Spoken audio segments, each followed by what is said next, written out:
Mungkin aku tanya ke Aurin dulu ya, bagaimana sih Anda sebagai auditor itu memastikan bahwa piutang yang disajikan dalam laporan keuangan perusahaan itu telah menunjukkan angka yang sebenarnya? Oke, saya sebagai seorang auditor untuk memastikan bahwa piutang yang tersaji dalam laporan keuangan telah menunjukkan angka yang sebenarnya, biasanya saya melakukan serangkaian prosedur audit yang terstruktur, yang mana prosedur ini meliputi beberapa hal seperti yang pertama, pemahaman terhadap proses dan pengendalian internal. Jadi saya sebagai seorang auditor akan menilai apakah perusahaan memiliki pengendalian internal yang efektif terkait dengan penagihan atau pengelolaan piutang ini. Nah, hal ini saya meliputi beberapa hal seperti sistem pencatatan, otorisasi kredit, dan juga penagihan piutang. Saya juga bisa melakukan diskusi dengan pihak-pihak yang terlibat dalam proses pengelolaan piutang untuk memahami prosedur yang telah ditetapkan dalam suatu perusahaan tersebut. Nah, selain itu saya juga bisa melakukan verifikasi fisik dan rekonsiliasi. Konfirmasi atau verifikasi ini dapat berupa pengiriman surat konfirmasi kepada pelanggan untuk memastikan saldo piutang yang tercatat. Terdapat dua jenis konfirmasi di sini. Terdapat konfirmasi positif yang hanya meminta tanggapan dari pelanggan, ataupun konfirmasi negatif yaitu pelanggan hanya merespon jika ada perbedaan. Selain itu saya juga bisa melakukan rekonsiliasi berupa memastikan bahwa saldo di buku besar sesuai dengan rincian dalam buku pembantu piutang. Selain itu saya juga bisa melakukan ujian detail transaksi dengan cara memeriksa bukti transaksi seperti faktur penjualan, nota kredit, dan dokumen pengiriman untuk memastikan bahwa transaksi yang telah dicatat dengan benar. Selain itu, saya juga bisa mengkaji laporan umur piutang untuk mengevaluasi kecukupan cadangan kerugian piutang yang tak tertagih. Nah, selain dari hal-hal tersebut, biasanya saya akan melakukan pengujian penilaian dan penyisihan piutang ragu-ragu, yang mana penilaian ini terkait dengan kebijakan perusahaan dalam menentukan cadangan kerugian piutang. Saya juga akan melakukan evaluasi risiko kredit untuk memastikan bahwa piutang yang telah tersaji dalam laporan keuangan ini beresiko atau tidak bagi masa depan perusahaan. Jadi seperti itu ya prosedurnya. Nah, selama proses mengaudit tersebut pasti juga ada ya kendala yang dialami oleh seorang auditor. Mungkin dari Nisa bagaimana kendalanya sendiri?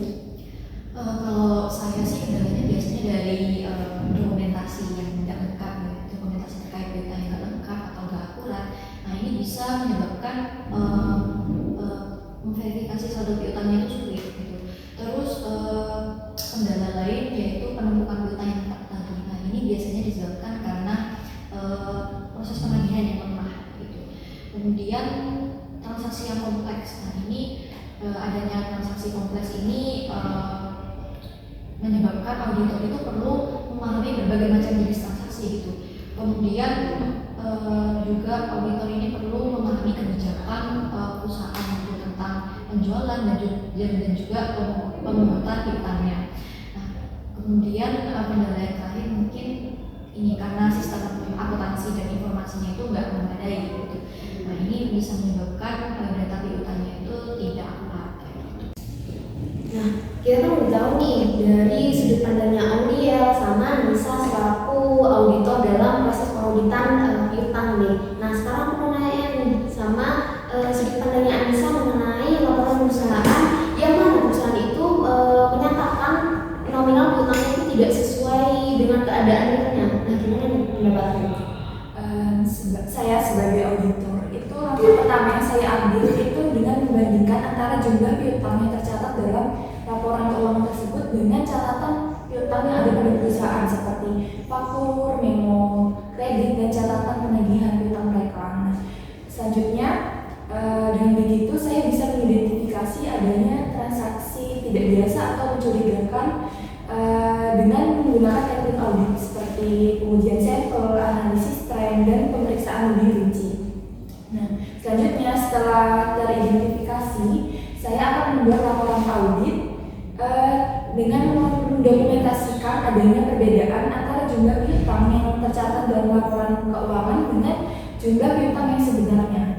Nah, laporan audit ini akan diberikan kepada manajemen perusahaan dan pihak-pihak yang berkepentingan seperti dewan direksi dan komite audit. Nah, seperti itu. Oh, jadi gitu ya langkah-langkah yang akan kamu ambil apabila ternyata perusahaan di mana kamu mengaudit ternyata menunjukkan bahwa laporan keuangannya tersebut sebenarnya. Nah, kemudian saya ingin bertanya kepada Bu Cynthia terkait dengan apa sih solusi atau bagaimana solusi terkait dengan kendala kurangnya informasi yang diberikan oleh suatu perusahaan, atau ternyata perusahaan ini menutupi sebagian besar informasi untuk dilakukan proses audit oleh kita sebagai auditor. Nah, jadi saya selaku auditor nih untuk menghadapi masalah tersebut, mungkin solusi yang saya ambil pertama itu menghubungi pihak manajemen ya atau departemen terkait guna meminta informasi tambahan atau dokumentasi yang hilang guna keperluan audit kedepannya. Nah, sekiranya cara tersebut itu masih belum membuahkan hasil, saya akan melakukan pengujian alternatif, yaitu menghubungi pihak ketiga guna meminta informasi lebih lanjut mengenai transaksi di mana tempat saya mengaudit itu. Nah, selanjutnya saya selaku auditor itu akan mengevaluasi bersama pihak manajemen mengenai resiko dari ketidakcukupan informasi atau dokumentasi yang ada. Nah, sekiranya ketidakcukupan dokumentasi ini berpengaruh terhadap pemberian opini wajar di tempat saya mengaudit, maka saya berhak untuk memberikan opini modifikasi terhadap perusahaan yang saya audit. Jadi kurang lebihnya seperti itu. Jadi terkait dengan bagaimana kita mengaudit suatu hal, tentu saja memiliki prosedur audit masing-masing ya. Lalu saya ingin bertanya berkaitan dengan laporan keuangan dari PT Mayora tahun 2023. Nah, apakah perusahaan ini itu mengalami peningkatan pada jumlah piutangnya? Kalau memang iya, apa sih yang menyebabkan kenaikan angka piutang ini dan apa dampaknya bagi perusahaan? Oke, setelah saya melihat laporan keuangan PT Mayora dan DBK ini, ternyata piutang itu mengalami penurunan dari tahun sebelumnya. Itu dari yang tahun 2022 itu sekitar 6 miliar sekian menjadi 6 triliun 1 miliar sekian. Nah, seperti yang kita ketahui bahwa piutang itu kan terdiri dari piutang pihak ketiga, pihak relasi dan juga piutang yang lain pihak ketiga. Nah, semuanya itu di laporan keuangan menunjukkan penurunan. Nah, hal ini kemungkinan disebabkan oleh cadangan kerugian penurunan lainnya yang lebih besar daripada tahun sebelumnya, sehingga menyebabkan piutangnya itu turun. Nah, selain itu juga ketika saya melihat catatan atas laporan keuangan, perusahaan ini memiliki angka yang besar di bagian periode jatuh tempo yang paling sedikit, sehingga penagihannya itu bisa lebih lancar daripada tahun sebelumnya. Seperti itu. Biasanya piutang yang menurun itu kan terkadang berdampak negatif ya jika itu disebabkan oleh penurunan penjualan. Nah, saya lihat penjualannya di laporan laba rugi perusahaan ini itu mengalami peningkatan, sehingga dapat disimpulkan bahwa penurunan piutang di perusahaan ini berdampak positif bagi perusahaan. Seperti itu. Oke, berarti pembayaran lebih cepat itu dari pihak pelanggan ya? Iya, betul, seperti yang saya jelaskan tadi terkait jatuh temponya, sehingga perusahaan ini bisa dibilang piutangnya itu lebih efektif. Lalu bagaimana ya PT Mayora Indah TBK ini melakukan estimasi terhadap adanya piutang tak tertagih? Kalau estimasi ini pada dilakukan diterapkan dengan pendekatan yang disederhanakan untuk menghitung ganjaran kerugian eksploitasian. Jadi ini sesuai dengan yang disarankan oleh PSK nomor 2001 yang memperbolehkan penerapan ganjaran kerugian eksploitasian sebanyak mungkin untuk seluruh piutang usaha atau komponen pendanaan signifikan. Jika seperti itu, kira-kira bagaimana ya cara yang efektif yang bisa dilakukan PT Mayora ini untuk mengukur kerugian ekspektasi tersebut? Untuk mengukur ganjaran kerugian ekspektasi tersebut, jadi piutang usaha itu dikelompokkan berdasarkan karakteristik risiko kredit yang sejenis dan pola tunggakan atau gagal bayar. Oke, untuk selanjutnya saya ingin bertanya terkait bagaimana kemampuan PT Mayora Indah TBK dalam melakukan penagihan dan pengukuran piutangnya. Oke, jadi di bagian analisis dan pembahasan manajemen pada laporan keuangan tahunannya PT Mayora ini, nah di situ dijelaskan mengenai rasio dari kolektibilitas piutang. Jadi tingkat kolektibilitas piutang ini mengacu pada kemampuan dan juga kemungkinan dari suatu perusahaan untuk menagih atau mengumpulkan piutang dari para pelanggannya. Nah, pada perusahaan Mayora ini penjualan yang langsung ditangani oleh perseroan itu adalah penjualan ekspornya, sedangkan untuk penjualan dalam negerinya itu mereka melakukan kerjasama dengan PT Indisco satu-satunya distributor tunggal di Indonesia. Nah, untuk perhitungan rasio dari kolektibilitas piutang dari perusahaan tersebut, itu rasio kolektibilitas piutangnya per 31 Desember 2023 itu adalah 100%, dan pada 2022 itu juga 100%. Nah, rasio kolektibilitas piutang ragu per 31 Desember 2023 dan 2022 itu sama-sama 0%. Jadi dengan kata lain, rasio kolektibilitas piutang lancar itu 100%, itu berarti seluruh piutang lancar yang dimiliki oleh perusahaan pada tanggal 31 Desember 2023 dan 31 Desember 2022 itu diharapkan dapat tertangani 100%. Jadi seperti itu. Oh, jadi seluruh piutang perusahaan Mayora ini bisa tertagih, dan dengan kata lain tidak ada piutang lancar yang diperkirakan tidak dapat tertagih oleh perusahaan. Ya, benar banget.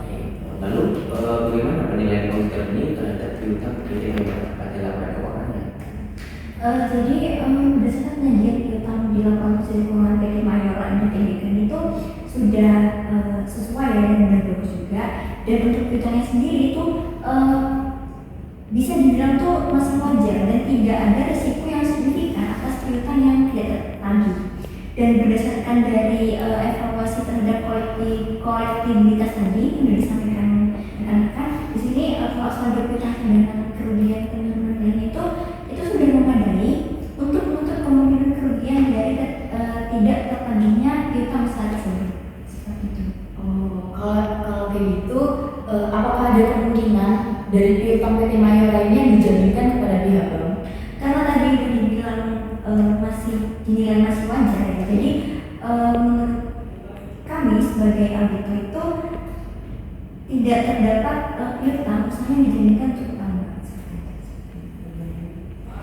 Apakah PT Mayora Tbk ini dalam pencatatan piutangnya itu sudah sesuai atau dengan PSAK yang berlaku?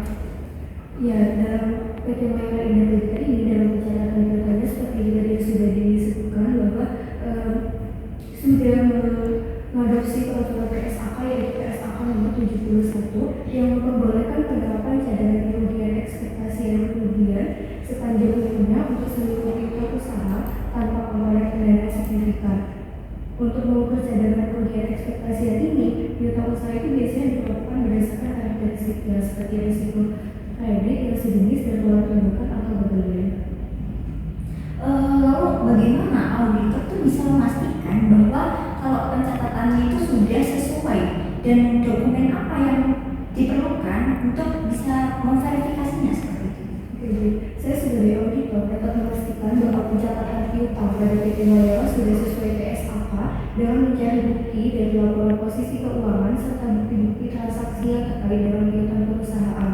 Nah, dalam hal ini diperoleh bahwa PT Mayora Tbk itu sudah mengelompokkan piutangnya menjadi 3, yaitu berdasarkan pelanggan, umur, dan mata uang, sehingga dapat dikatakan bahwa PT Mayora Tbk ini dalam pencatatan piutangnya sudah sesuai dengan PSAK nomor 71. Selanjutnya, untuk dokumen yang digunakan sebagai bahan verifikasi bahwa pencatatan piutang tersebut sudah sesuai PSAK, yaitu dalam melihat laporan posisi keuangan, catatan atas laporan keuangan, dan dokumen dari manajer terkait piutang. Sekian pemaparan video dari kelompok kami. Wassalamualaikum